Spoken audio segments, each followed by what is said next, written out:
justament com la regidoria de patrimoni, la Garralló, i el tema de medi ambient, com jo sóc el responsable de l'àrea, doncs també estic signant jo fins que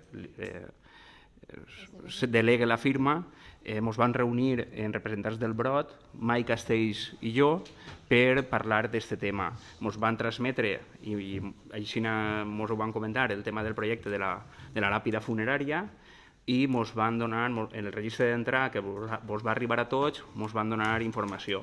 Nosaltres ho vam veure molt positivament, pensem que és una possibilitat de recuperar un tros d'història de la nostra localitat, i va ser abans de vacances, em sembla, i van comentar que ara en passar fira reprendríem el tema i veuríem què és el que podíem fer al respecte. En principi no hi ha cap problema i vegem un tema molt interessant. Avant, Vicent, gràcies, Manu. Sobre patrimoni, també. Bé, en relació també a patrimoni, els mesos de juliol i agost hem pogut llegir en diverses publicacions com algunes poblacions de la província estan aconseguint subvencions per tal de fer front a projectes de protecció del patrimoni. Per exemple, poblacions com Silla, Torrent o Vinalesa rebran un total d'1,7 milions del fons FEDER, un altre de 630.000 per a poblacions com Sagunt i Quartell.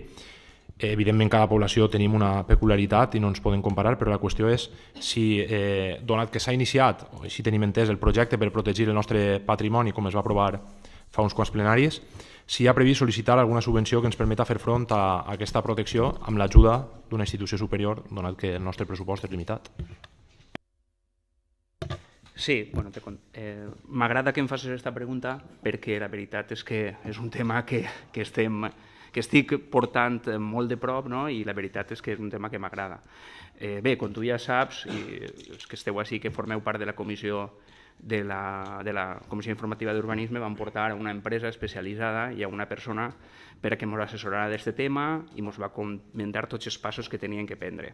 A més, a petició del grup municipal Reiniciem i d'aprovar la moció aquesta de protecció del patrimoni, van dotar una partida pressupostària en el pressupost d'una quantitat econòmica per a fer front en aquests treballs. Este regidor el que va fer és demanar una sèrie de pressupostos per començar a treballar en els projectes, així com vam aprovar i vam parlar en la comissió de protegir el patrimoni hidràulic de la nostra localitat. Ja tinc els pressupostos i, a més, esta setmana el Departament d'Intervenció m'ha baixat la retenció de crèdit per a poder contractar. Entonces, en aquests moments ho tinguem tot. Tinguem els diners i tinguem els pressupostos per a contractar. La idea és contractar-ho i tirar-ho endavant, però així parleu d'un finançament extramunicipal. No n'hi hauria cap problema. Tinguent el treball, sempre puguem optar a qualsevol subvenció que pugui eixir. La veritat és que és un tema que, com sabeu tots, econòmicament és molt costós i tot ajudar seria important. I res, en aquests passos estem. Espero que t'hagi contestat. Gràcies, Manu.